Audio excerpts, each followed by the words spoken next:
بسم اللہ الرحمن الرحیم۔ شروع اللہ کے نام سے جو بڑا مہربان نہایت رحم والا ہے۔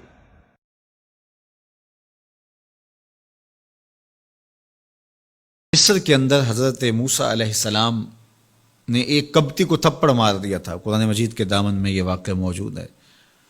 تو آپ کی جلالت اور آپ کے زور کی تاب نہ لاتے ہوئے وہ وہیں ڈھیر ہو گیا اور اس کی موت واقع ہو گئی۔ تو مصر کے حالات کشیدہ ہو گئے اور حضرت موسیٰ علیہ السلام کو مصر چھوڑنا پڑا۔ تو وہ شہر مدین کی جانب جا رہے تھے کہ راستے کے اندر ایک کنواں تھا، وہاں کچھ لوگ اپنے جانوروں کو پانی پلا رہے تھے۔ تو حضرت موسیٰ نے دیکھا کہ دو پردہ دار خواتین ہیں، وہ اپنے جانوروں کو ایک سمت لیے کھڑی ہیں۔ سمجھ گئے کہ مردوں کے ہجوم میں آنا نہیں چاہ رہی، ان کا حیا مانے ہے۔ تو آگے بڑھے اور ان کے جانور ہانکے اور ان کو سیراب کیا اور پھر ان کی جانب ہانک دیے۔ وہ واپس گئیں اور اپنے والد بزرگوار سے کہا کہ ایک سال نوجوان جس کی آنکھوں میں شرم و حیا تھا، اس نے ہمارے ساتھ یہ مہربانی کی۔ تو ان کے والد گرامی نے کہا کہ جاؤ اس کو بلا کے لاؤ۔ قرآن مجید میں اس کا ذکر کیا گیا۔ فجاءتہ احداہما تمشی علی استحیاء، ان میں سے ایک خاتون حیا میں سمٹی ہوئی حاضر ہوئی۔ اس نے کہا کہ ہمارے والد گرامی آپ کو بلاتے ہیں، آپ نے ہمارے ساتھ جو مہربانی کی ہے اس کا وہ اجر دینا چاہتے ہیں۔ تو حضرت موسیٰ علیہ السلام ان کے ساتھ چلے گئے، اور جب گئے تو یہ گھر تھا حضرت شعیب علیہ السلام کا، اور یہ صاحبزادیاں حضرت شعیب علیہ السلام کی تھیں۔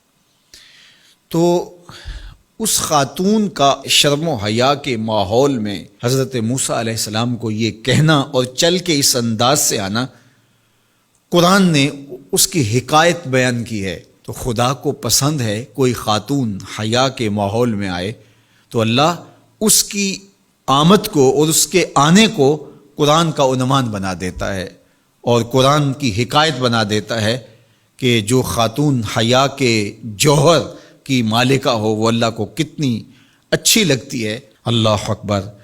حضرت نبی اکرم صلی اللہ علیہ وآلہ وسلم کا فرمان حیا کے حوالے سے، الحیاء من الایمان، حیا ایمان سے ہے۔ تو جتنے بھی ایماندار لوگ ہیں وہ پھر حیا کے جوہر سے مزین ہوں گے، مالا مال ہوں گے۔ آپ دیکھ لیجئے سب سے بڑے ایماندار تو میرے اور آپ کے آقا مولا ہیں، اور حضور کمواری لڑکی سے زیادہ حیادار تھے۔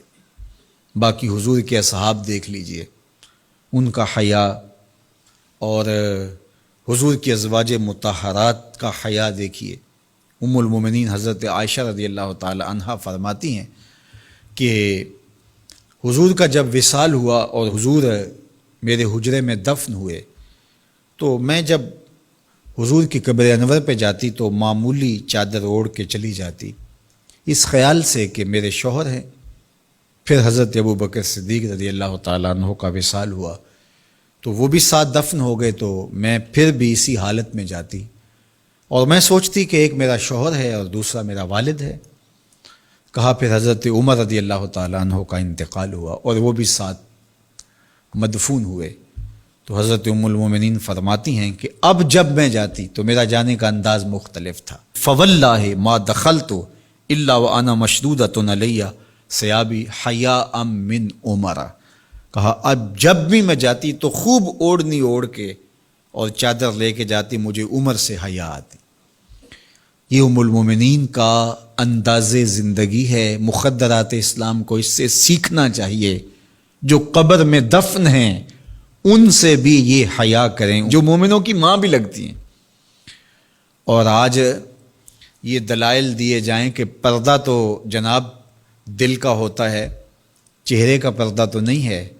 باقی کسی کو اپنی آنکھ میں شرم پیدا کرنی چاہیے۔ عورت کو کیا ضرورت ہے کہ وہ اپنے آپ کو ڈھانپ کے رکھے؟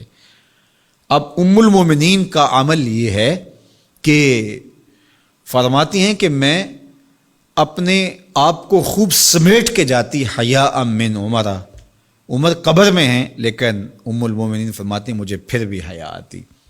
اور حضرت سیدہ طیبہ طاہرہ حضرت فاطمہ الزہرا رضی اللہ تعالی عنہا نے کہا کہ عورت کے لیے بہترین پردہ یہ ہے کہ اس کو کوئی غیر مرد نہ دیکھے اور وہ غیر مرد کو نہ دیکھے. تو جب یہ ہمارا دین ہمیں سکھاتا ہے اور حیا کا یہ سبق دیتا ہے، بڑوں سے حیا کرنے کی تلقین کی گئی، اللہ سے حیا کرنے کی، اس کے رسول سے حیا کرنے کی تلقین کی گئی. صحابہ فرماتے ہیں بعض اوقات ہم کچھ پوچھنا چاہتے ہوتے تھے اور حضور کے حیا کی وجہ سے ہم ایک عرصہ تک وہ بات نہیں پوچھ پاتے تھے. آج دادا کے سامنے بچے جس طرح بات کرتے ہیں اور جس طرح بچوں